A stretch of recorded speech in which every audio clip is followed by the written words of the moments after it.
Hey everyone, and welcome to episode 52 of That Gives Me Anxiety. I'm just realizing I'm wearing the same shirt as the recording from last week. But hear me out. Alright, so whenever I get a new shirt, I like to wear it in all different situations, see how it does, alright? Like when someone gets a job and you're training them and seeing how they fit into the organization, I need to know what I need to know about my shirts. What happens when I get too hot? What happens if I'm too cold, right? Is it good to sleep in?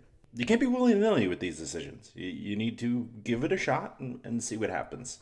So far, this is doing well, except the collar looks like it's popped on a t-shirt. It's kind of weird. I'm also now realizing I'm wearing two different sport hats. What a sports nut, huh? Oh man, great show. I mean, they're all good at Theater 99, but this was last Friday, the last time I performed before recording this. Killer show. Yeah, that's the thing about improv. There is a baseline. It's not going to be worse than that baseline. I mean that at Theater 99 especially. It's just more curated, and the owners are very hands-on. So it never drops below this basement, but infinite potential to go up. And we rocked it on Friday. Felt great. Walking tall. Let's see. Also, I voted today. The midterms are today. I'm recording this on Tuesday evening. So I guess we'll see what happens. Certainly a lot of anxiety coming my way about the anxiety about the election. But no matter what, I've got a great episode lined up for you here. In today's episode, we're going to be talking about conspiracy theories, how they spread, social media's role, how to get people to stop believing in conspiracy theories. Not really possible to get people to stop believing, as you probably know. You ever talk to a crazy person and try to convince them? No, they're locked in.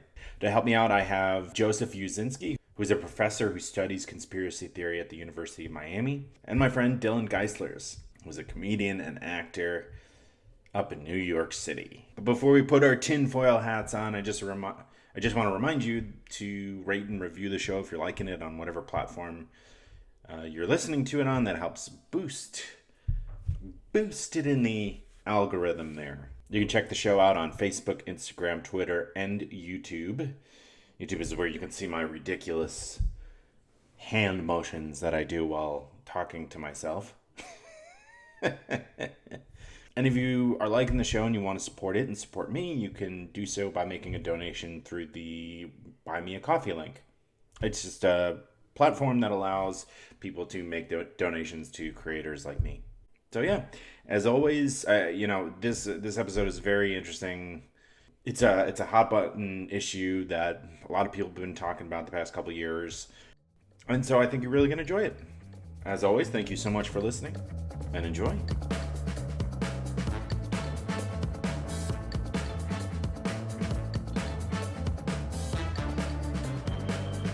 Got a repeat guest coming on here from episode 1, my good friend Dillon. Dillon, how you doing? I'm good, Patrick. How are you? Wonderful. Yeah. So we were just talking before the episode started about how you were the first guest, and man, like I feel so much more confident now. And like I remember like the internet problems we were having, and Was that the start of the pandemic? pretty That much. was like one of the first times I remember using Zoom. Like Zoom was still fresh. Yep. I immediately had to pivot from performing on the stage to performing on the screen. And Online. yeah, exactly. Small screen. Well, how's everything going for you, man? I'm good. Thanks for having me on. Yeah. Today we're going to be talking about conspiracy theories. And along with my discussion with Dillon, I also interviewed a professor from the University of Miami, an expert in conspiracy theory named Joseph Uscinski, and he was an interesting character. He's got a lot of funny things going on. But I'm curious, like your initial thoughts about conspiracy theory. I kind of want to read his books. Yeah, right. I like reading about them. I think they're very interesting and just people that just come out of the woodwork and they're so unhinged. Like the deeper you go, you're like, where do these people come from? I don't know if I believe many or any of them. I guess it depends. We'll see where our conversation goes. So a little concerned why you invited me to be on this one, Patrick. What are you trying to say here? That you're an insane person, and I'm psycho. let's put them out there so everyone can laugh at you. I like reading about conspiracy theories from time to time. I think it's interesting how unhinged people can be. It's a little disconcerting, like in that it's so mainstream now. Like maybe 5 or 6 years ago, it's just like, oh yeah, chemtrails. Some people think that it's a thing or whatever, and now it's like it's front and center. So that's weird. But some are harmless and fun, and I completely agree. Like certain like alien ones, or like even the lizard people has taken on like a fun. I mean, they live at the Earth's core. Yeah, right. It's insane and fun. I wonder if people actually do believe that. I wouldn't be surprised if they do. I'm sure I mean, Scientology is a thing. Wow, you saucy lady, you. I've been reading Dianetics, so yeah. It's bewildering to see. I don't know what your social media feed is like, but ever since, let's say 2015. What was going on then? I really can't think of anything. It's completely changed, and people they probably thought this way quietly to themselves, but they feel emboldened to like share their conspiracy theory or their conspiracy outlook. Is your feed like that as well? You got a cousin or an uncle or something like that? Not really. Usually I just mute those people, and then from time to time I'll be like, oh, I wonder what Uncle Bob thinks, and then I'll like actually search for him instead of just coming up on my feed. That's smart. Also, it seemed like you changed the name, but you were very close to saying the actual name of the person. I was trying to think of a good fake name. Right. Bob is like the most like boring generic. Sorry to all the Bobs out there. Right. Go by Rob or Robert. Right. Your given name, Bob. What is this? So yeah, I learned a lot from the professor, and I think it's a good time to jump into the first clip with him because there's a lot for us to talk about here. Can we talk? I know you've got a lot on your plate. You've got work, you've got friends, you've got family, pets, you've got the people that you make small talk with at the coffee shop or gym. You've got that bird that you see when you wake up every morning outside your window that you've projected things onto. Look at that bird. Doesn't even love its family. It's always by itself. You do that. Everyone does that. Point is, you've got a lot on your plate. Well, that's why there's Instacart, to take a little bit off your plate. Using Instacart, you search for all your favorite foods and things that you need from the grocery store, all online, all while you're looking at that bird, wondering why it hasn't called its mom. And they deliver it to you. They go to the store and do the shopping for you. And they can deliver it in as fast as an hour. And you can sign up by clicking the link in the description, wherever you're listening or watching. And that's a great way of supporting the show. So it's a great way of supporting this show. It's a great way to make your life a little bit easier, because we all know that you have so much going on, like wondering whether that bird judges you back. Joining me now on the podcast, I have Professor Joseph Uscinski, who's a professor of political science at the University of Miami. Joe, thank you so much for coming on. Thank you for inviting me. Yeah, very excited to talk to you because we're going to be digging into conspiracy theory. Well, that's my favorite topic. Is it? And probably the only reason why anyone talks to me. So. Oh, no. That's a great party trick to mention conspiracy theory. People love the topic, and it's very interesting. But the funny thing is, when I first got into studying it about 15 years ago, it was a colleague who approached me about it and said, hey, I've got this idea, conspiracy theories, causes and consequences. And I said, no. I said, that's a stupid idea. Nobody cares about it. No one's studying it. No one's reporting on it. This isn't important to social science or to political science. And that was the right take at the time. Mm-hmm. Nobody was really doing much work on it. It was very much a fringe topic in Mm-hmm. academia. And it took a few weeks of arm twisting. I eventually succumbed and said, yeah, okay, I'll do it. And now it's a career. But at that time, it wasn't what it is today. Right. Right. And that's important for people to consider. And I'm not trying to make the case that conspiracy theories are more believed or bigger or more important now. But what I am saying is they're certainly more salient now, and we're paying a Mm-hmm. lot more attention than we ever did in the past. And Right. that's the same for politicians, for political scientists, and for journalists too. Right. Absolutely. Well, what was it that in terms of the arm twisting that got you to actually want to pursue it? Was there a particular conspiracy theory that you were interested in exploring more, or it was just something to give a shot? I mean, it was well off the beaten path of American politics. Yeah. And at the time, I was studying mass media and how the public and media content sort of interact with each other. So this was well out of my zone of Mm-hmm. interest. In terms of what got me eventually to do it, probably beer and and some some Oh arm man. twisting, like I said. But I mean, once I was into it, I was hooked, and Yeah. I was, sold on it. And sort of interesting because doing work on, mass media, I wasn't very much differentiated from anyone else in political science. But once I got into this, all of a sudden, I became a much bigger fish, Mm-hmm. even if it was in a very, very small pond. Yeah. But I will say, Absolutely. since then, the pond has gotten very, very big. At like the detriment of society as like conspiracy theory takes off, we really do need to study it as much as possible. Well, that's the funny thing is I make this joke that, oh yeah, it's when society is going downhill, it's usually a boon for my career right now.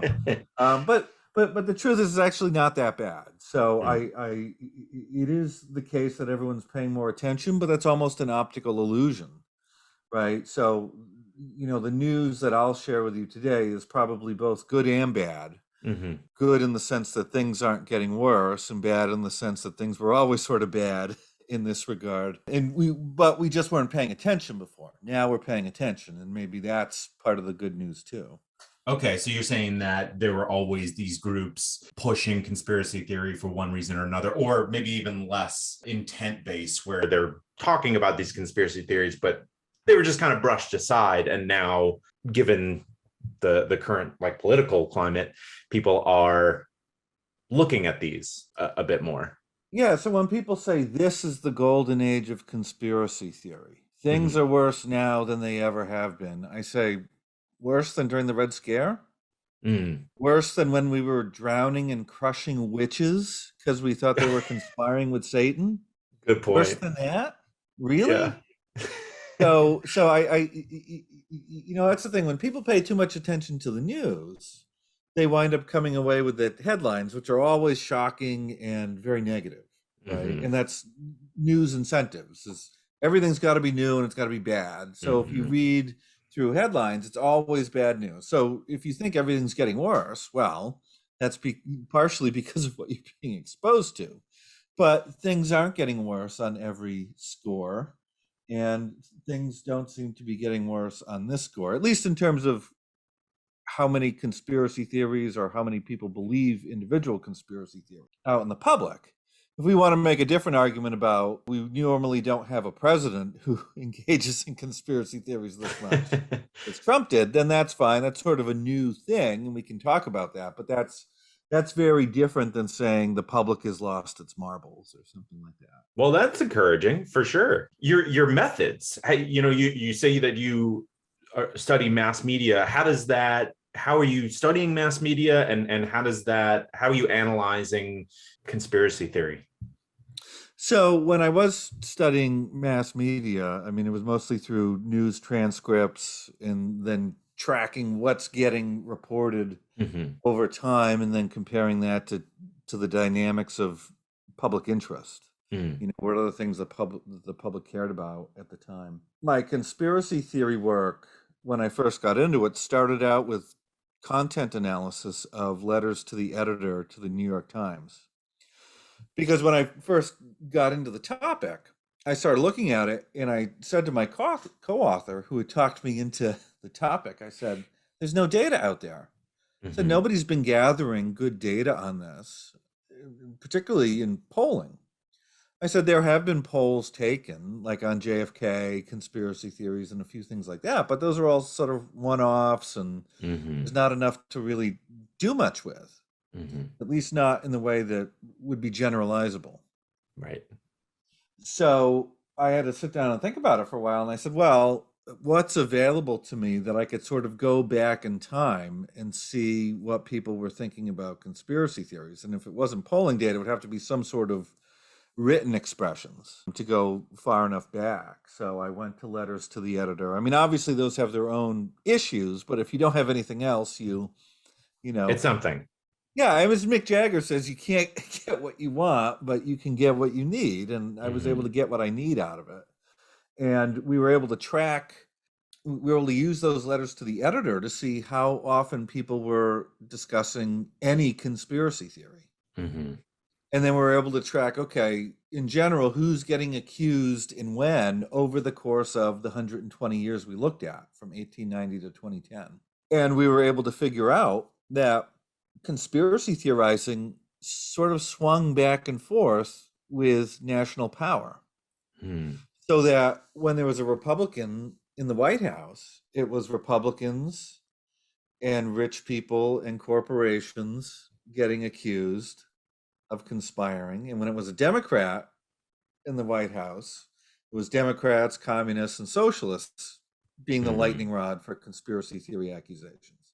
Mhm. Now, that doesn't mean that the poll numbers would be going up and down and that beliefs were changing. But what that does mean is that the salience of particular ideas was going up and down, so that conspiracy theories were sort of used to attack whoever was in power. Mhm.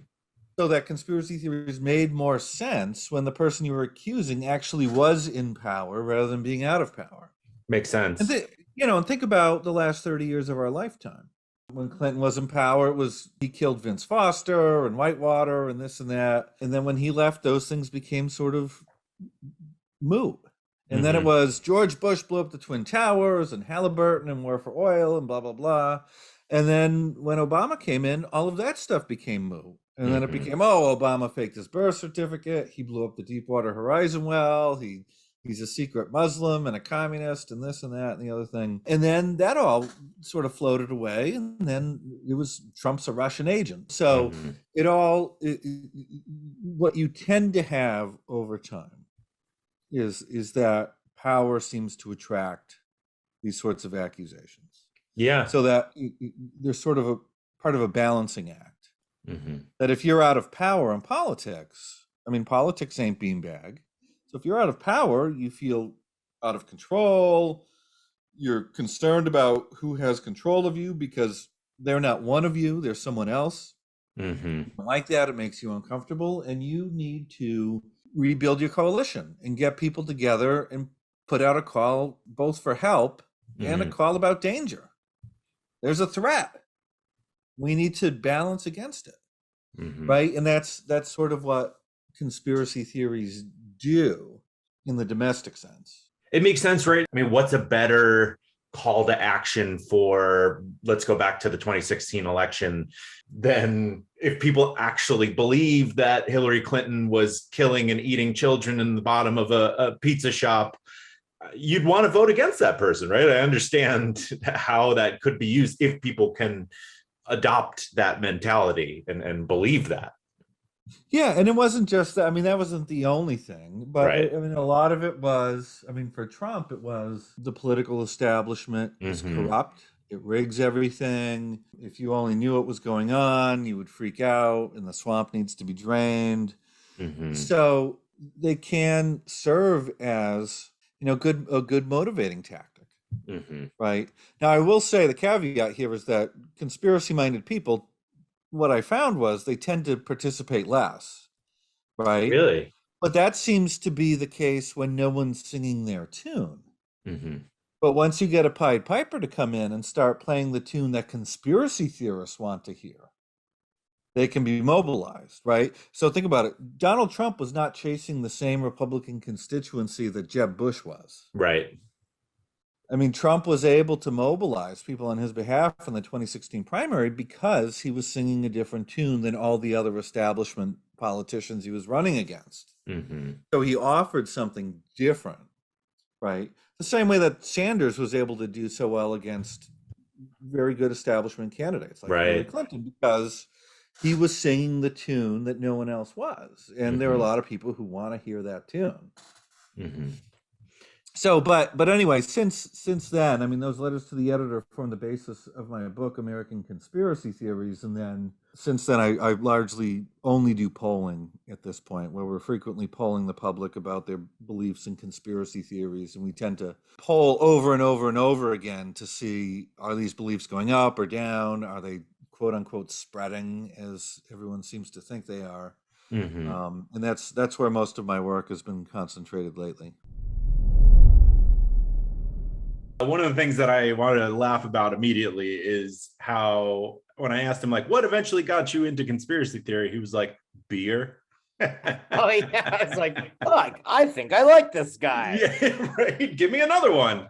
I never thought that anybody studied conspiracy theories at like a collegiate professorial level, and so hearing his beer reaction, I was like, oh, all right, this is the start.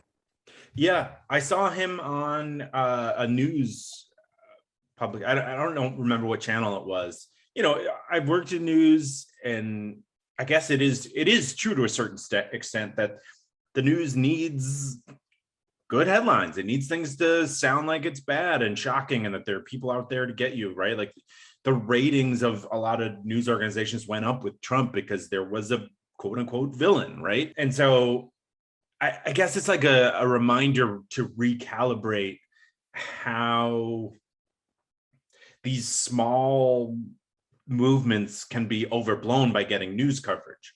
For example, I would do stories on social media outrage, ideas that were passed down from, higher ups in the companies that I was working for. And it'd be like, oh, there's this trend that I saw on the train of like people reacting this way. And then I would have to tell a story, but there would be like 5 people reacting that way, and you just screen grab those, but then it seems like it's much bigger. Yeah. I forget where I saw this quote, but somebody said that news has, in the last 5 or 6 years, has become just a tabloid, even like the big broadcasters. So that little magazine in the checkout aisle at the grocery store has made its way onto the national news scene. And I get that, like, news television, at least, is I guess all sorts of media, like, there are companies too, they need to make money and they need to sell ads and like make revenue, and so I get that they want like clickbaity headlines, but I just think the last few years it's turned into something that I never imagined. Yeah, it's just like Rush Limbaugh has become more of the norm, right? It's character driven, it's anger based, and it almost feels like back in the day there were all these rules about media, about how many, you couldn't own too many newspapers in a geographical location. There were a lot more government oversight, which is scary too, right? Having government oversight on media, but it's kind of like we've swung too far, where it's just not clear. We're not making it clear to the audiences what's opinion and what's fact, right? And because there's so much injection of opinion. Right. If you have enough money, you can just buy the Washington Post, and then nobody who works for that publication will write anything bad about you if you're right. And your bald head that you want to go to space. Yeah. A couple of things throughout this clip and throughout the entire interview was that he has this sense, from his research, that things aren't as bad as we think they are, right? He mentions the Red Scare and like the Salem witch trials, and it's kind of comforting to know that like we've always been kind of shitty, and maybe we're just entering like another bad patch here, but it's not It's not like it didn't exist in the past. Right. Yeah, I like that he said that too. I agree with that because even on, I would say I'm more left leaning, but I have relatives that are as well, and they act like it's the end of the world. And I think as nuts as some of the like QAnon people can be, it kind of goes both ways. If you're watching the same news shows every single day, day in and day out, and constantly doom scrolling, it's easy to think that we're in this horrible position. I mean, things are not the greatest, but Yeah. it's not all bad. And like he said, going back to, I forget the example he gave, the Red Scare and like, I don't know, like Salem witch trials and devil thing. I mean, I'm sure Hillary has something to say about that. Yeah, absolutely. Sorry. No, I thought you had more to say. Oh, I could go.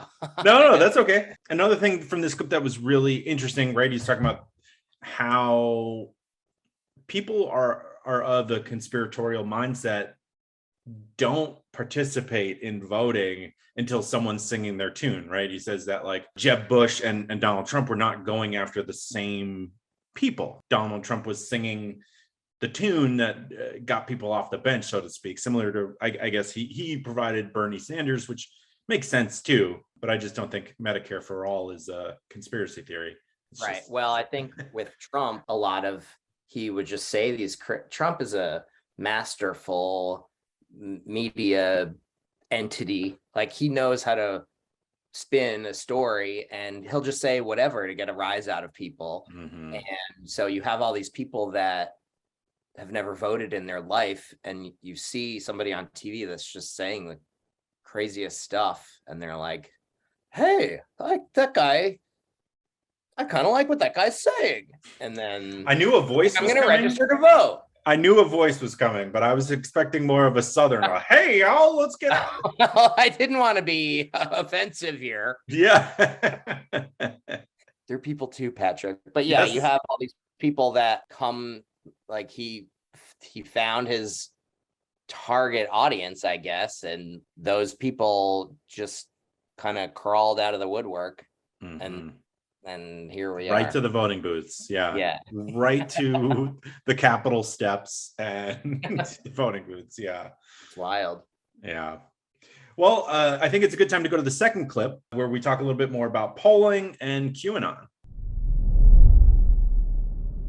I feel like polling itself has become a bit of a conspiracy theory, or at least it's come under fire in the regard that people have mentioned that polling didn't quite capture the appetite the American public had for, let's say, Trump or different candidates as of late. Yeah, so that's sort of an interesting thing because the polls weren't really off in 2016, right? Mm-hmm. Because a lot of people looked at polls not to see the numbers and say, well, I understand that this is the number and that there's a margin of error around both of these numbers. Mm-hmm. They look say, well, who's winning? And all the polls said, oh, Hillary Clinton's winning, but it's not the national vote. It's not the national popular vote that determines who wins the presidential election. It's the Electoral College, which sort of perverts things a little bit. Right. And we understand why polls in some states were wrong because they had small samples. There were certain biases in those polls that were going in particular directions. So we understand it. But in terms of the national polling, it wasn't really that off. Right. But this is something that I deal with quite a bit because when I poll on conspiracy theories, I give people a number, and if they think it's too low, they say, oh, well, people are lying to you because they want to hide their conspiracy theory. They won't admit to believing it. And if I give a number that's high, they say, oh, well, people are lying to you because they just want to get a few chuckles by making up beliefs they don't really share, or they're just doing some partisan signaling. They don't really believe this proposition. They just want to say it because it roots on their own team. And here's the interesting thing. I think all those forces are at play a little bit, but they kind of they kind of counteract each other on most polls. And generally the criticisms just come down to people just not liking the number I'm giving them. which is right? people tend to do that. I'm sure. Yeah, Yeah. and I find that a lot because like QAnon makes a perfect example because everyone hears about, oh, QAnon is huge and it's taken over the country and it's as big as major religions if you read the headlines. Mm-hmm. It's the way I poll on it, it's consistently 5 or 6%, and it never got bigger. Oh, wow. And that's not only my polls, that's other polls. So we've got multiple polls with different wording, sort of getting at this direct thing. Are you a believer in QAnon? Are you a supporter of QAnon? And 5 or 6% Oh, throughout wow. the last 3 years. So never any increases. Hmm. And when I That's tell that to very people, they say, "Well, surprising. everyone's lying. They're covering up their true beliefs." I'm like, Hmm. come on. These are people who stormed the Capitol with face paint and horns, yet somehow they get shy on an anonymous internet survey. Come on. Yeah. And then I get the same thing too when some beliefs I have are just really high, and they're like, "Well, they don't really believe that." I'm like, Mm-hmm. they probably do. Mm-hmm. So Well, you've mentioned people who want or people who are open to conspiracy theory. Do we have a profile or an environment through which we know conspiracy theories can spread a little bit easier? What are the conditions, or is it just psychological? So, two things. I think there's been a lot of focus on conspiracy theories Mm-hmm. lately. So all the discussion is, oh, it's this theory or that theory, and this theory is dangerous, and this theory is going to spread everywhere. I think we need to take the focus off the theories. Okay. They are what they are, and they're interesting or not, but that's not really what's at issue here. No theory is dangerous on Mm-hmm. its own. It's just an idea, like any other idea. Mm-hmm. When we start thinking about a conspiracy theory being dangerous, it's because it's been adopted by dangerous people, Okay. right? So, I mean, this sort of reminds me of like what happened after 9/11. And you had a lot of people saying, well, Islam is a dangerous religion. The people say, well, it's Mm-hmm. not the religion, it's a small group of people who have perverted the teachings and Of taken what course. would otherwise be Yeah. peaceful and then fly planes into buildings, Mm-hmm. right? This is the same thing. I mean, it's not the case that any conspiracy theory is just going to make somebody go and blow something up or stab someone or Mm-hmm. refuse a vaccine or anything like that, Mm-hmm. right? You have to have a lot of other ingredients involved to get somebody to actually act on an idea like that, right? So to wit, I mean, lots of conspiracy theories have millions of people who will say they believe them, but very few people are actually doing anything about it. Got it. Okay. Right. So you have to have this bag of ingredients there for people to act in a deleterious way on a particular conspiracy theory. So it's not just believing an idea, it's you got to be willing to act. And that's a set of other stuff. Right. Right. So oftentimes when you read these accounts in the news of so and so fell down the rabbit hole and they were radicalized online and then they wound up going and doing something dangerous or violent. Well, what you have to do is read down to paragraph 17, where it tells you, oh, the person had diagnosed psychopathologies which were untreated, and they were living in isolation due to the pandemic, and they lost their job, and this, that, and the other thing. So you have this whole bag of circumstances that's probably more causal than the belief in this conspiracy theory. Mm. So what you wind up figuring out, it's the people that are potentially dangerous, not the idea. So a lot of people are running around out there chasing their tail. Like, oh, it's the idea, and we got to stop the idea. Just get it off the internet, and somehow the bad things won't happen. And that's just not the case. You could alleviate conspiracy theories, and you could even try to get people to stop believing conspiracy theories, but they're still the same people. And they're Wow. still going to do the same things. And that's what nobody wants to admit, because it's so much easier to say, oh, my uncle was the victim of the algorithm. Mm. My uncle was tricked by online. He was radicalized online. No, your uncle was sort of a wackadoo. You just didn't want to talk to him or deal with it. But now we have a name for this thing. Mm-hmm. Now we're paying attention to it. And now you're seeing the things that your uncle's talking about. And you're trying to pawn it off onto some external force, Right. and take the blame off of him. Mm-hmm. Sorry. I mean, that makes me feel both really secure and really insecure. It's nice to think of these ideas as not dangerous, right? They're just dangerous in the hands of a person. But also now you're also saying there are people, if it's not this, then it's something else that they're going to chase, right? Like if it's not QAnon, it's Pizzagate. If it's not Pizzagate, it's on and on and on. You know, you invent your conspiracy theory there. So that is deeply unsettling. Yeah, and that's the thing. But we know that there are people out there, lots of them, with antisocial personalities, antisocial traits, conflictual personalities, people who are inclined towards violence, whether it's interpersonal or political. I'm not saying they will all act on it, but there are these inclinations out there. And by focusing on the conspiracy theories themselves, we're leaving the whole human side out of this.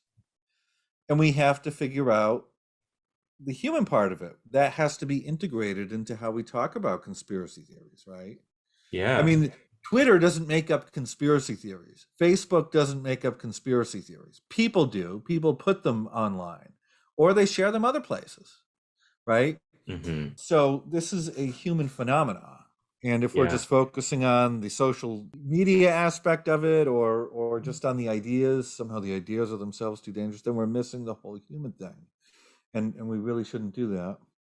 Yeah, man, it's so interesting to not. I mean, I've never once heard anyone on the news say what conspiracy theorists probably should be getting some mental health counseling for whatever. I mean, I guess that's an accusation that a news organization probably shouldn't be making, but that's it's such a fundamental shift in how I'm thinking of conspiracy theory by just considering that it's the person and not an idea. I mean, I know I'm repeating myself here, but that's just, it's such a shift that I'm experiencing right now. Well, I get called by journalists all the time and they'll say, oh my God, there's this new conspiracy theory on Twitter.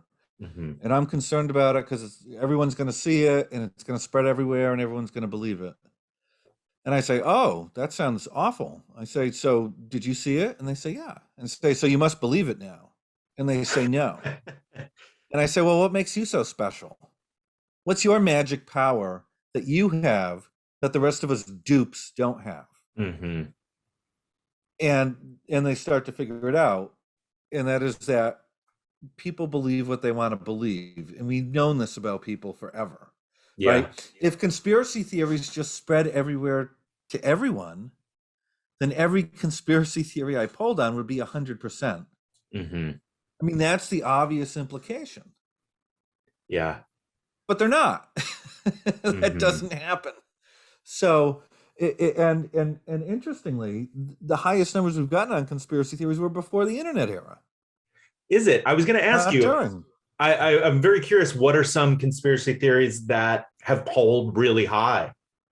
So JFK is typically the highest poll. Okay. Right. So only a few weeks after the assassination in 1963, it was 50% of Americans thought there was a conspiracy rather than a lone gunman. That increased to 80% in the mid 70s. Oh my goodness. It stayed there for decades. It's only come down to around 50 or so percent, depending on how you ask the question, in the last decade. So that's the highest polling one I've ever seen. Yeah, that's crazy high. And I haven't seen anything close to it. So even the stuff with COVID and whatnot is, nowhere near 80 and doesn't even get close to 50. Yeah. So people are saying, oh my God, now's the time and it's all technology's fault. It's like, no, you don't need the technology for these to get popular. And it's not the case that these are more popular than they were before the internet era. Today's episode is sponsored by My Software Tutor. Can Excel be my friend? Do you want a new friend? Thinking about making new friends both makes me excited and sad. So it can be hard to make friends as you get older. And so I feel like sometimes you get surrounded by people. It's like, yeah, I guess we're friends. But also, if you truly connect with someone, you can make new friends as an adult. On both sides of the fence here. So Excel can be your friend, or it could be surrounding you. That's just probably because you don't know it that well. Many people, I've deviated so far from the copy. Let me get back to it. Can Excel be my friend? Many people have wondered this for years. The answer is yes, it can. That was so much shorter than where I was going with it. All right, let's talk about My Software Tutor. They offer 3 levels of real-time Zoom-based courses with a live instructor. They all deliver practical, functional business skills in a friendly, supportive environment. That sounds nice. I mean, it could be so daunting to learn Excel or make friends. These courses will increase your marketability, whether you're an employee, job seeker, consultant, or contractor. That sounds pretty good. Register at mysoftwaretutor.com and use the promo code POD20 to save. And use the promo code POD20 to save 20% off all registrations. Very interesting what he was saying about polling, in that, you know, a lot of the polls have been attacked lately for how they haven't really projected the winner of the Biden and Trump and the Hillary and Trump elections. But he makes a good point that the polls, the popular vote doesn't choose the president, right? So it looks slanted based on the fact that, like, we're still using the electoral college, and so, like, the national polls were not off as much as we may think they are, just because it's how we elect our president. But one thing I kind of wanted to push back on was, he thinks that a lot of, let's say, QAnon, right? He uses the example, QAnon people showed up at the Capitol, but wouldn't want to say that they believe in QAnon in an anonymous online poll. I think that a lot of QAnon people would be suspicious of an online poll, thinking that, like, they're talking to the FBI or someone, you know, someone's going to be, I don't know. So we're getting put on a list right now for recording this podcast. Exactly. Look at my hair. Jeez, I know, I brushed it. like The second I, like, start a podcast, I just, like, my hands go to my hair as I'm trying to think, and then it just comes out like just. This isn't a video podcast, is it? It'll go on YouTube. Yeah, so the video will be there. You look handsome though. You're looking great. Oh, stop. I'm sitting at the bottom of my screen. Yeah.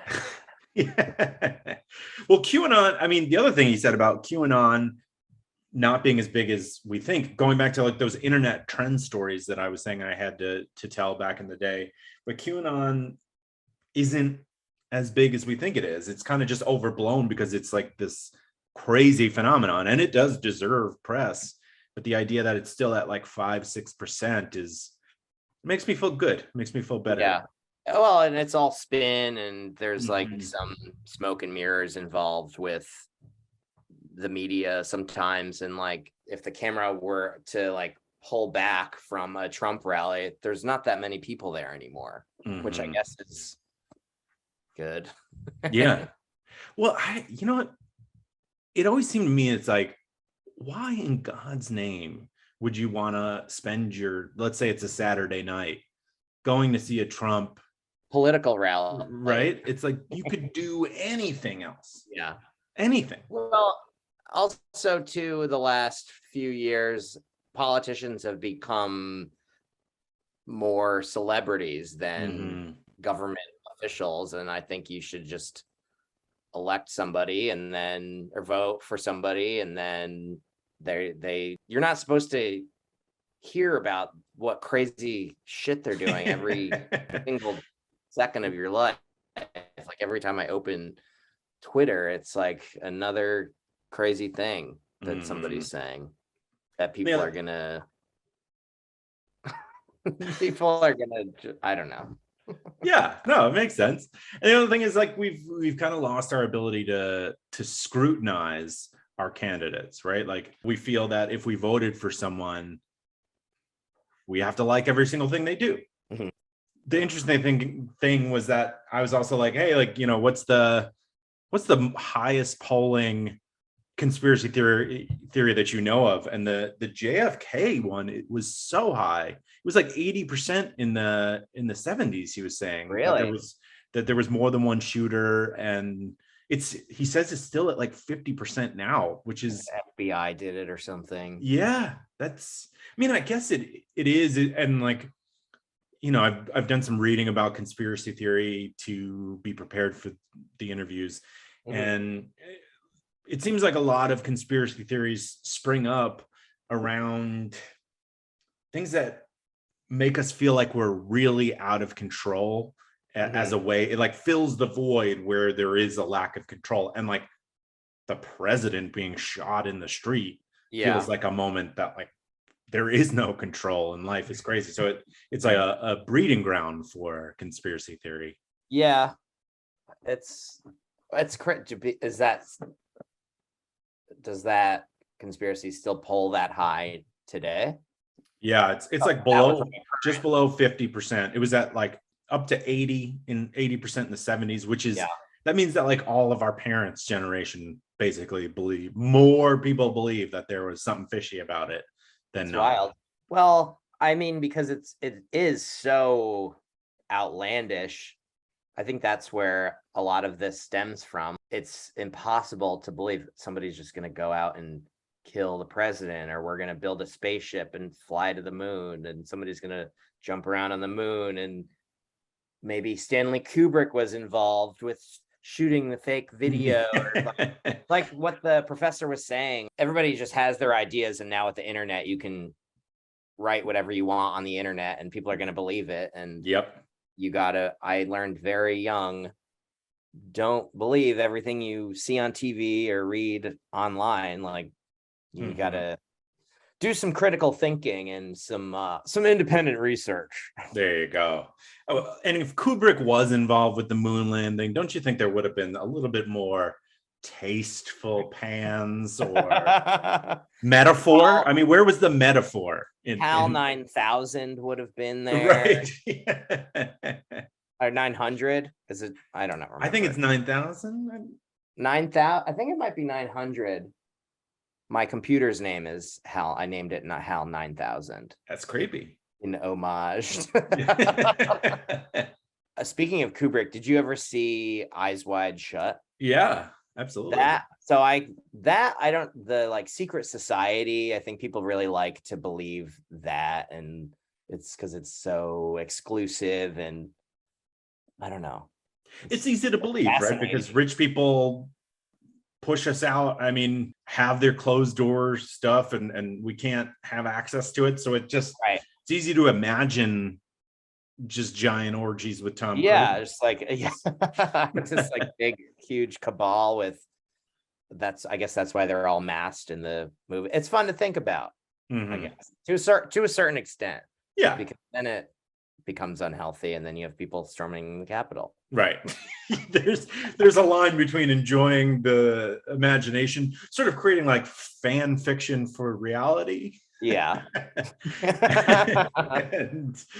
and you know, taking it as far as acting on it. And that's the big thing, right? The professor talks about how it is an idea by itself is not dangerous. It's dangerous people who adopt the idea and where they take it. Well, and I really I forget if this was the second or the third clip, so you can put this wherever you need to, but I thought it was interesting that he said that, like, especially with the pandemic, antisocial people became more isolated, and you are just on your phone or are scrolling on your computer, and you're just reading all these crazy websites. And right, they lost their job, they had a lot more time in their hands. Yeah, exactly. And The Price is Right is over by noon, so and there's a lot of internet to be read. Yeah, exactly. Got to get to the bottom of it. Yeah, I mean, well, there is no bottom because it just keeps loading. That's the issue.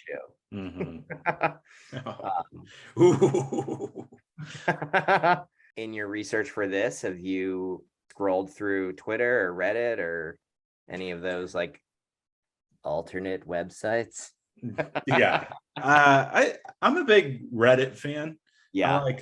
Some of my subreddits that I follow are like sandwiches. I don't know. Which is literally just really fun sandwiches up there. But it is abandoned porn, and it's like old buildings that are just completely overgrown with trees and vegetation. Wow. It's like a photography one. That is Uh, awesome. but there is a conspiracy one on there, and the people on there are like, CP, cheese pizza. That's me also means child porn. Ah! Yeah. It's tough to keep up with, like, the lingo of these small groups. Like, they develop like inside jokes and stuff, and it's hard to even understand like what the metaphors and what the Yeah, right, and like, it is.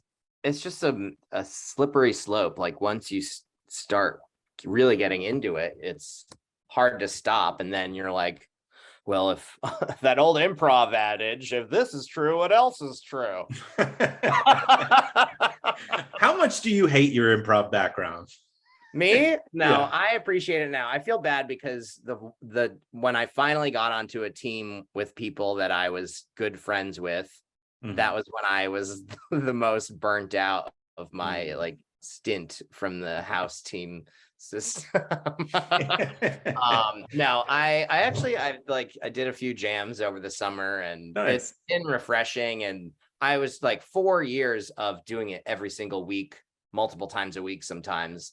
It was too much, and I was not in the best place in my life. So I was just like so sick of it. But it's fun to look back on, and yeah, I don't know. Yeah, absolutely. Well, we even talked about that in the first episode, which the episode was just about like anxiety. Yeah. Oh God. And I we listened talked to about that again how painful. recently. I couldn't bring myself to listen to it back then. Like, oh God, it just sounded like so sad. Well, it was like the start of the pandemic. Like, we didn't even know how long we had to go there. So you're okay. You're okay. Years later. No, I'm fine. Well, I think it's a good time to go to the third clip. It's where we start talking about how social media affects conspiracy theory and how difficult it actually is to convince someone of a conspiracy theory. Do you wish you were one of those thoughtful card people but don't have the time or energy? I don't know why I did bunny ears on that. Or maybe you had a personal assistant. I like to pretend sometimes when I'm running errands that I am my own person. I make up games in my head. I might be revealing too much about myself. But you don't need to pretend to be your own personal assistant, at least when it comes to cards. Because the Cardist Studio is your personal assistant. Let's set up a situation. You think, oh, I should send them a card. But things get in the way. You're busy. All you'd have to do is jump onto thecardiststudio.com and tell them exactly what just popped in your head and why. And you'll get credit for your thoughtfulness. Here's what they'll do with that information. They'll get your personalized message handwritten into the card and into the mail for you. And you don't have to save space in your brain for this character that you've created as a made-up personal assistant. This bit is really getting off the rails. It's fast, it's custom, and it's a total life changer. Hey, you are a thoughtful card person now. Thecardiststudio.com. Thoughtful. Just got easy. And you can use the promo code AnxietyPod for 10% off your orders. So what can you do to get people to believe in conspiracy theories? So the good news is, just as the other side, the bad news is it's tough to get people to stop believing. It does happen, but it's tough to do. Yeah. You're not going to change somebody's mind on an idea that they care about when they have their heels dug in or it's important to them. Mm-hmm. But at the same time, it's not easy to convince somebody of conspiracy theories either. It's very difficult, right? So there's this assumption out there that everyone's just a lemming, and as soon as you get on YouTube or Twitter, it's like, oh, whatever I see, I'm going to believe immediately. And that's just not how people work. We know this, right? And what I find in my experiments is that it's really difficult to convince people of things that they're not already disposed to believe. Okay. Right. So if someone already doesn't see the world through a conspiratorial lens, and if they don't already like the person you're accusing of conspiring, you're not going to be able to convince them of your pet theory. It's just not going to happen. Right. So when I've tried to do experiments where some people are exposed to a conspiracy theory and other people aren't, it's only a tiny, tiny number of people I can get to adopt the conspiracy theory. Oh, wow. And most people are like, we're not affected by it. So, right. And that's the important thing. So when we go back and we study, like, what's the effect of social media use on the number of conspiracy theories people believe? Well, it's absolutely true that people who use more social media believe more conspiracy theories. But is that correlation actually causal? And what we find is that unless someone's already really, really into conspiracy theorizing, then they're not going to buy into whatever they're exposed to online. Right. So if you don't already have a conspiratorial worldview, you're not going to seek out conspiracy theories online, and you're not going to believe them when you do see them. Makes sense. Right. Yeah.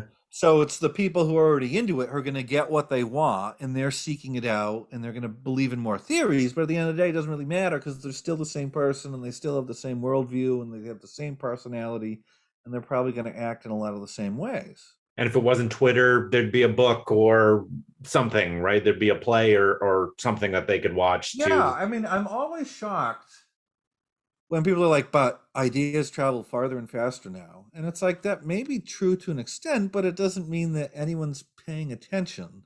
Mm-hmm. Right? Go start a website tomorrow. How many people are going to be looking at it? I run an independently created podcast. I understand what that's like building it. Yeah, it's not like you put something online and all of a sudden 1 million people share it. I mean, Right, if you that got to was work the at it. case, and this is the same thing with Facebook ads or anything online. It's, you know, people act like, oh, all these ads are targeting us and they're able to change our minds. Like, no, they're not. If Mm-hmm. every ad could convince you to do what it wants you to do, these ads would be infinitely priced. It'd be the Yeah. greatest marketing tool in the history of mankind, but they're not. And we know they're not.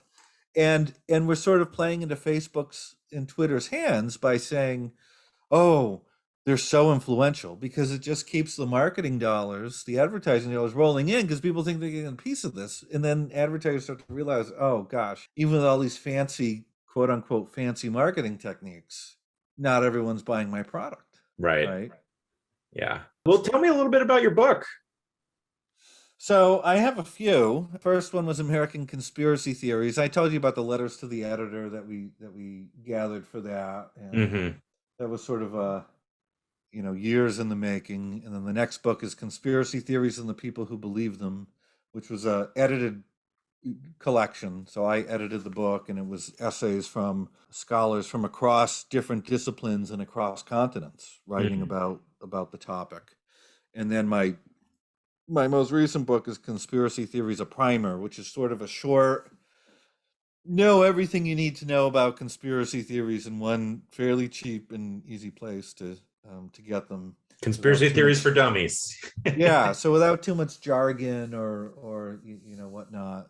And of course, you go into Amazon, check out the books. I always get a kick out of reading the reviews. So it's either people who 5 stars, this told me everything I need to know, or 1 star, the author is in on the conspiracy. Yeah. He's fired from his job. what are you gonna do? Yeah, that's hilarious. Oh my goodness.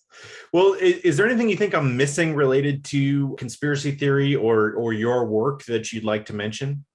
So the big thing to me that we're often missing is that, when we're focusing on conspiracy theories, we're often focusing on the theories. And then we're also tend to be focusing on regular people and saying people shouldn't be allowed to talk to each other on social media because they're going to say conspiracy theories and they'll spread everywhere. Mm-hmm. One, that's a terrible way to think about people. It plays into our worst impulses towards Right. censorship and elitism. Oh, yeah. But the irony is that the biggest drivers of misinformation and conspiracy theories are elites, are the political elites, and our mainstream news outlets. They have bigger audiences than some schmo on Twitter. Mm-hmm. And for people who trust those outlets and trust those political elites, they're going to adopt those ideas. So when you have a president of the United States who has a coalition of people who trust him and listen to him, and he's spewing conspiracy theories everywhere, people are going to adopt those beliefs. Yeah. Right. Same thing when they're in trusted news outlets like the New York Times or whatever, whether it's that or Fox or MSNBC. So if we want to clean up our information environment and have less conspiracy theories, then you don't need to start with regular folks on Twitter or Facebook. You don't need to censor your uncle. As much as you'd want to. You need a plan in place to keep our leaders from engaging in this stuff. Mm-hmm. And you know what's interesting is, as much as many people saw Trump's conspiracy theorizing as a problem, I didn't see Congress doing anything about it. No. They want to censor what I can say Mm-hmm. on Twitter and Facebook. How dare they? But they couldn't act to deal with what was the biggest spreader of misinformation, what was Trump. And what do they do when their own members engage in conspiracy theorizing and misinformation? Crickets, nothing. Right. It's unacceptable. And they want to censor what you and I can say online. They want to decide what is true and false when it comes to what we say, Mm-hmm. but never for themselves. Never for themselves. And they're the real problem. And that's what we have to come to grips with. And I think one place to start would be for parties to have more control over who's allowed to run under their banner. Mm-hmm. Parties should say, if you don't have governing experience, if you don't have a track record, then we're not going to let you run under our name. That's true. If you're going to talk about Jewish space lasers, like Marjorie Taylor Greene, you're not on our ticket. Right? Yeah. Or if you have no governing experience, you can't run for president on our ticket. Mm-hmm. That's it. Right? Same thing. Why was Marianne Williamson on the debate stage for the Democrats 2 years ago, talking about cosmic forces and whatnot? So our leaders need to tighten up the rhetoric coming from their own ranks. Mm-hmm. Right. And this is the thing. Everyone knows this when it comes to Congress. You have to have free and open debate. That's the point. Right. Right. So for them to turn around and say, well, free and open debate for us, but not for you. Mm-hmm. Doesn't sound like democracy to me. Yeah, and go pick up PolitiFact. Go read through it. How many things that are false have people of both parties said over the last few years? Tons and tons of things that aren't true. Yet they want to censor me. Yeah. Well, it feels so much more daunting to correct issues at the elite and mainstream news level, right? That's the concerning aspect, is that there doesn't seem to be an easy fix. Even if you were to have like a big glaring sign on a news channel that said like opinion, as opposed to presenting fact, people, I think, would still be inclined to believe them because they perceive that person as one of them, right? And they want to believe that person and want to agree with them. This is all part of being human, Mm-hmm. right? Is that at the end of the day, these efforts to control misinformation are really about controlling people's beliefs. Yeah. And that's really about controlling other people. Mm-hmm. So the intentions can start out good, where we say, well, I don't want people drinking bleach because they think it will cure COVID. Yeah. Fine. But those same tools that we want to use to prevent that can be picked up by someone with less good intentions, who has authoritarian tendencies and wants to control others by controlling information. And that's not a good thing. No. And just to come back to this point, a lot of my colleagues work on trying to change people's beliefs to get them to not believe conspiracy theories. Well, if these techniques can be used to get people to believe true things, they can also be used to get people to believe false things. Of course. Yeah. And who do we want those tools to be in the hands of? I mean, if it's in one person's hands now, eventually it'll be in someone else's hands. And so you have to create these tools knowing that they'll just eventually get into someone's hands who certainly wants to use them for bad. Yeah, and think about, like, Senator Amy Klobuchar has proposed legislation where she wants it so that misinformation about health can be punished online, so that the government could punish the social media platforms that happen to carry it. Mm-hmm. How does she define health misinformation? Well, anything that the Secretary of HHS says is misinformation. Mm. That's great when it's a Secretary of HHS that she likes, but what happens when it's Donald Trump's secretary? Right. Do you want the Trump administration deciding what's true and false health information? Sure don't. Yeah. She certainly, you might, or I might. I mean, I don't think either of us do, but I'm sure she doesn't. Right. She absolutely doesn't. And that's sort of the point, is people are thinking like, as long as the person I like is the one deciding what's true, then everything will be fine. But that's not how things go. Yeah. Oh man, absolutely. Well, I've really enjoyed this conversation. Where can people find you on social media? So I am Twitter at Joe Uscinski and online joeuscinski.com. And you can just go to Amazon Uscinski to find my books. Awesome. Well, thanks again for your time, and we'll be in touch. You're very welcome. Thank you. Yeah. So the professor was talking about how difficult it is to get someone to believe, or to get someone to stop believing. It's like it sounds obvious, I guess, once it's stated so plainly, but I don't know. I guess I have the fear that if people are just on Twitter, that they're going to be indoctrinated into QAnon or something like that. But it's not the case, right? Like he even talks about the journalists who are like calling him about X conspiracy theory, and he presents the question to them, well, you read it, why don't you believe it? And that perfectly makes sense, because it's like, yeah, I read these things too, and I don't ever think of it. Right. Well, and like you said, people are going to believe whatever they want no matter what, and it is hard to change people's minds. And now with TikTok and like Instagram Reels, instead of text-based theory or idea, you have somebody on a video that with like creepy music in the background, and they're presenting themselves as some sort of expert. And it's like, well, I really like their content, and they're like personable and outgoing, and I think they're right about X conspiracy or whatever. And then the reach of that is so enormous. It's wild. I mean, a perfect example, Alex Jones, who just absolutely. What was it? The ruling was that he's gonna have to pay $1 billion to the $1 billion hook. I mean, yeah. It shows. I mean, that's as dangerous a person as possible to adopt these things. But he has such a reach. Well, it's funny that you mentioned that. I was going to say this earlier and I forgot, but I was thinking this earlier.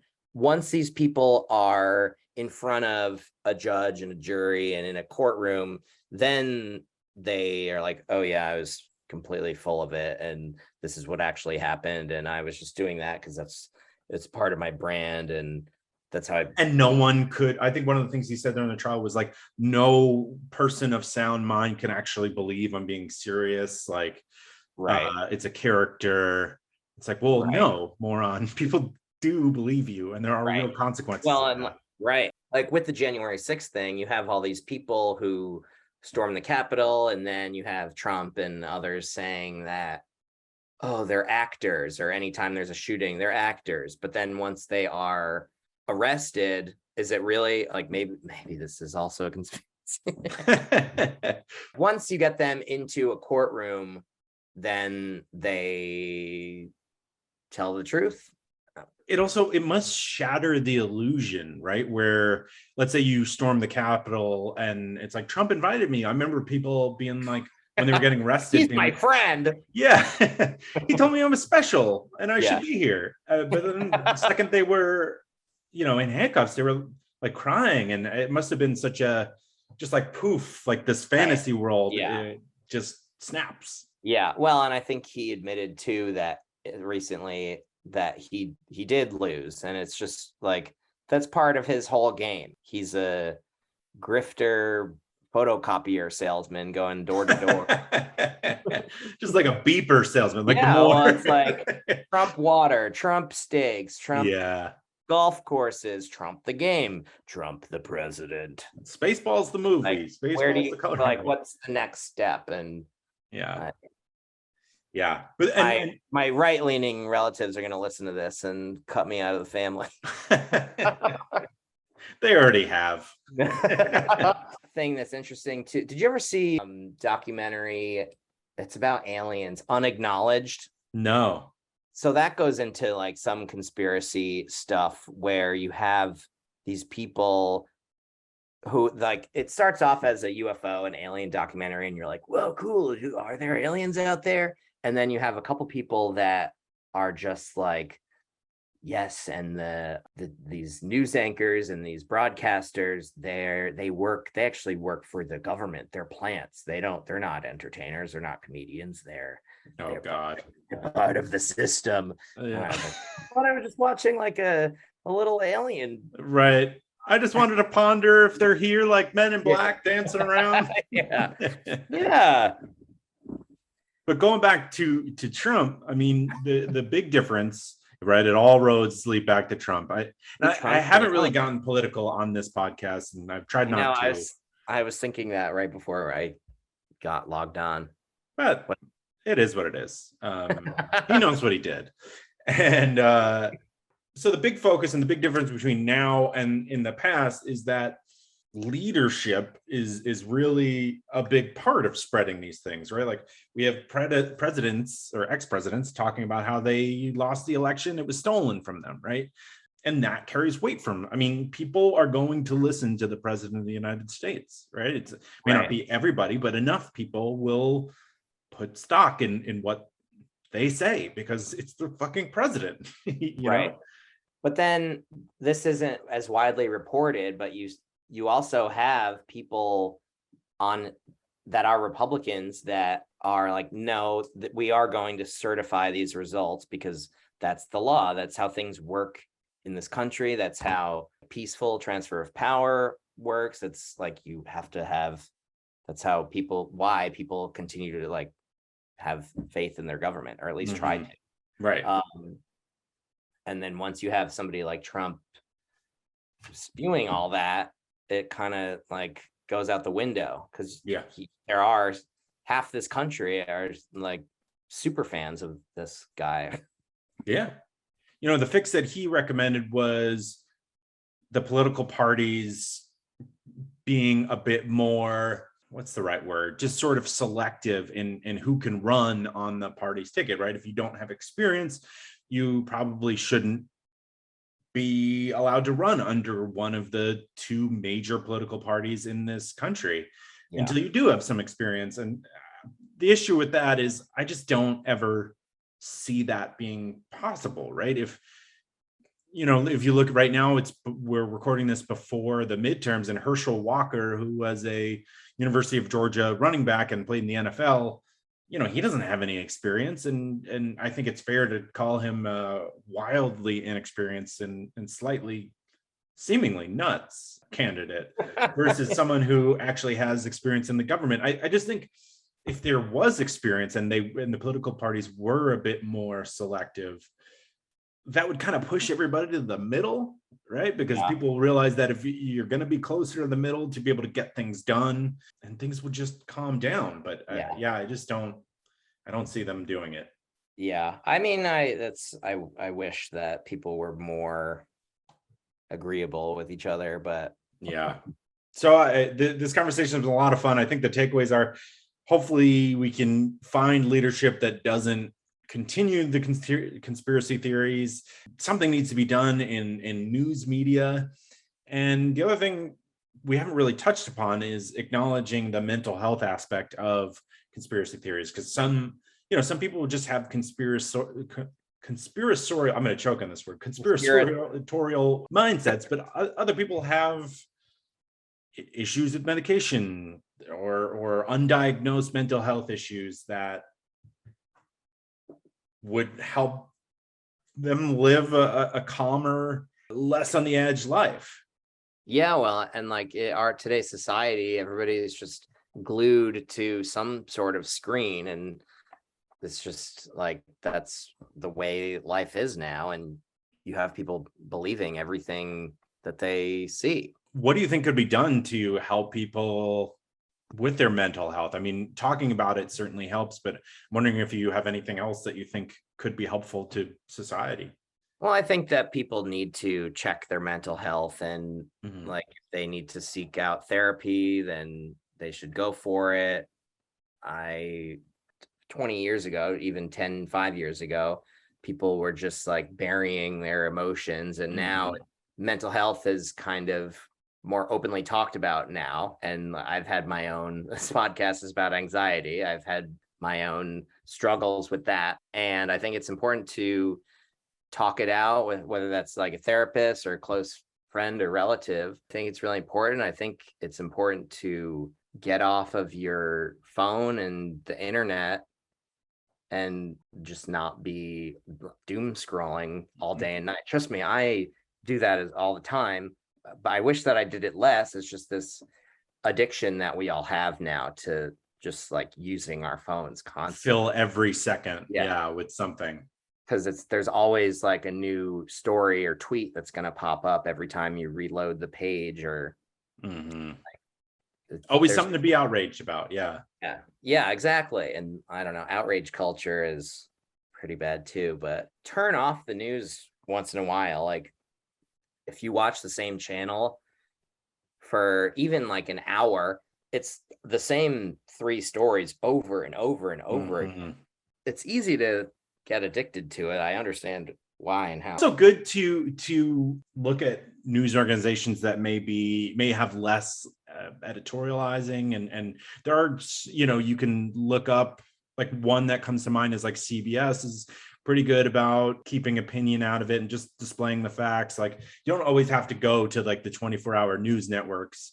Right. For your news. The other thing I wanted to say too is I was always taught you should get your news and your information from multiple sources and then form your own opinion. I think that's very important. And I think that would help bring people together, actually, is because if you just have somebody reading MSNBC nonstop or Fox News, I'm using these huge conglomerates still, but like whether they're right leaning or left leaning, like you need to research what the other side thinks so that you are able to kind of work with them so that you can move forward. And like in an ideal world, we would be trying to work together and not having all these like outside factors like forcing everybody apart. Absolutely. Well, Dillon, this conversation has been a lot of fun. I'm wondering if you want to mention any social media where people can find you and yes, your website. You can follow me on my website, DillonGeyselears.com. You can follow me on Instagram. I have some irons in the fire, so stay tuned, baby. Awesome. Irons in the fire could definitely be taken as conspiracy theorists by yes. He's going to overthrow the government or eat children or something. Yes. Stay tuned. I'm starting my own subreddit, Dillon Conspiracies. Our conspiracy. Very interesting discussion. Thank you so much to Dillon and Joseph for offering their time and kind of getting in the weeds there. Joseph gave me a lot of different things to think about that I certainly wasn't expecting is probably the best word. You expect to hear, oh yeah, social media is this, it's bad. It's always, but pouring a little water on the fire there. But I guess, to push back, maybe it does help things spread a lot faster. Before I get to the weird thing that's causing me anxiety this week, I just want to remind you of my other podcast called Death Space Filling the Void. Remind you of the Buy Me a Coffee link. It's a way to make a donation to the show. Any amount would be greatly appreciated. If you're liking it, you want to help support me keep making these. Then there's Instacart, where you can sign up for grocery delivery to, save some time. If you click the link in the description and sign up that way, it tells Instacart that this show sent you, which also helps support the show. Then there's My Software Tutor, who's got the promo code POD20 for 20% off. And the Carter Studio is offering 10% off with the promo code AnxietyPod. Okay, the weird thing causing me anxiety this week is related to the podcast. I've tried to keep politics out of this. I don't want this podcast to be defined as any one political thought process or the other. Certainly open to any ideas as long as they're based in reality and not completely made up. But yeah, I'm just a little anxious about, I certainly have my thoughts, not trying to project those onto other people. Like I said, I am very open to other ideas and having normal, sane conversations without losing my mind.